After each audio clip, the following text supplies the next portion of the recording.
How did Brazil become home to over 100,000 Jews? This is ALYAH News.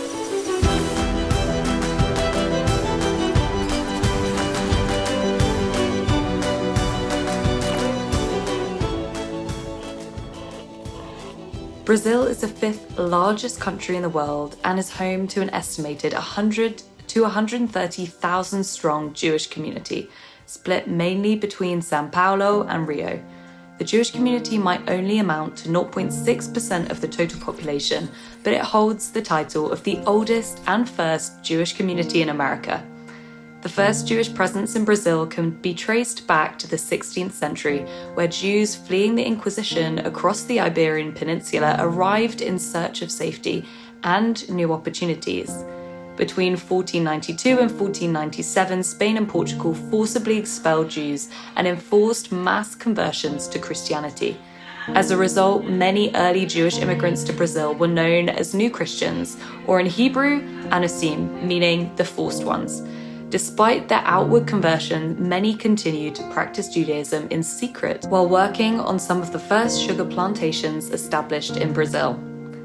It was not until the early 1600s, when the Dutch gained control of northeastern Brazil, that a period of religious freedom began. Many Jews relocated to the Dutch colony of New Holland, taking advantage of the new liberty to openly practice Judaism. This led to the establishment of the first Sephardic synagogue in the Americas, Kahal Zur Israel, founded in Recife in 1636. At its peak, the community numbered 1,450 people. By 1645, there were approximately 1,500 Jews living in the region. The community maintained Torah studies, charitable funds, and communal institutions. However, this period of relative freedom was short-lived. In 1654, the Portuguese retook control of the region. Facing renewed persecution, some of the Jews fled northward, eventually reaching what is now New York. There, they helped establish the first Jewish congregation in North America, Congregation Shearith Israel, in 1654. The Jewish community in Brazil then waited more than a century before conditions began to improve. In 1773, the Portuguese government issued a decree abolishing persecution against Jews, gradually encouraging members of the community to return. By the time Brazil gained independence in 1822, the Jewish presence had begun to re-establish itself. Religious freedom expanded during the 19th century, bringing an influx of Moroccan Jews who settled primarily in the Amazon region, including cities such as Belém and Manaus. Many were drawn by Brazil's booming rubber industry. Jewish immigration became so significant that in some areas, such as in Cametá, nearly half of the white population was Sephardic Jewish. As the rubber boom declined, wealthier Jewish families moved to larger urban centers such as Rio de Janeiro. They brought with them religious traditions and cultural practices, some of which had been influenced by the indigenous communities among whom they had lived. Jewish communities gradually developed in major cities such as São Paulo, Rio de Janeiro, Porto Alegre, and Curitiba. These communities established synagogues, schools, newspapers in Yiddish, Hebrew, and Portuguese, as well as mutual aid societies that supported Jewish social and cultural life. The largest wave of Jewish migration to Brazil occurred in the 1880s onwards, primarily from the Russian Empire, Poland, Romania, and Lithuania. These immigrants were mostly Ashkenazi Jews who founded additional synagogues, schools, charities, and political organizations.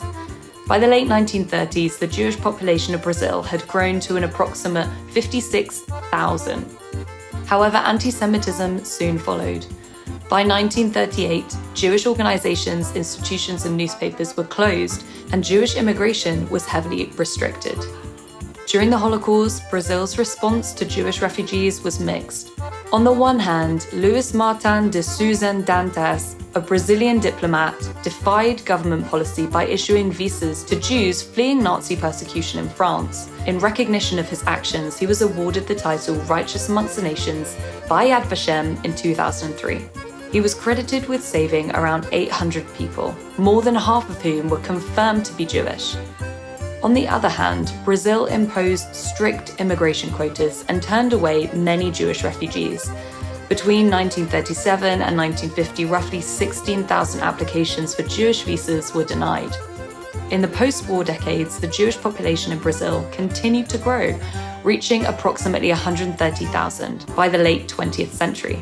São Paulo became Latin America's largest Jewish city after Buenos Aires.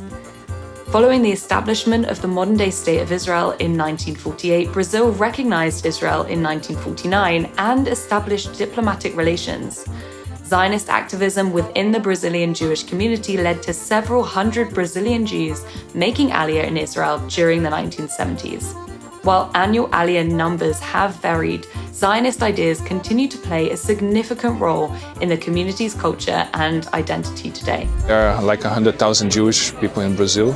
So if you think that Brazil has like 250 million people, like habitants, we are like half or 1% of the whole population of Brazil. So we are really small. Jewish life is so intense, you know. You have the school, you have the youth movement, you have the synagogue community, you know. So yeah, but I mean, it was a great life there.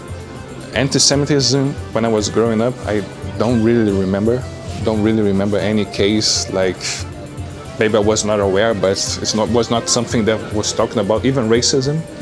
And after the October 7 war started, really started like from 0 cases to, I don't know, 100, 200 cases a year, which is a lot for like the difference.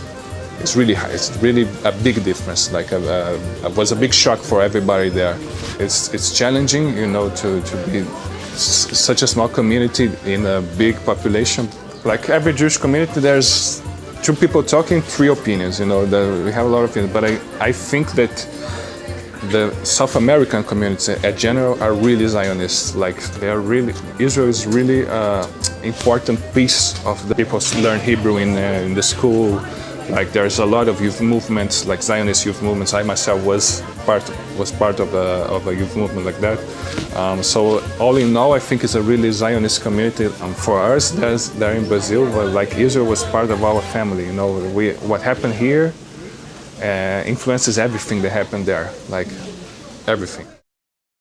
Brazil's Jewish community has endured centuries of change, from the secrecy of the Anisim fleeing the Inquisition to the vibrant and diverse communities that exist today. Despite periods of persecution, migration, and political uncertainty, Jewish life in Brazil has not only survived but flourished.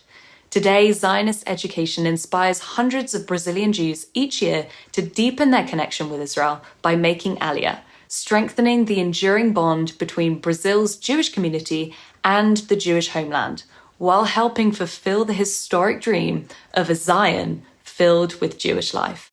When the Lord restored the fortunes of Zion, we were like those who dreamed. Our mouths were filled with laughter, our tongues with songs of joy. Then it was said among the nations, the Lord has done great things for them. Thank you very much for watching, and don't forget to subscribe to the Ebenezer Operation Exodus YouTube channel and hit the notification bell. See you next time.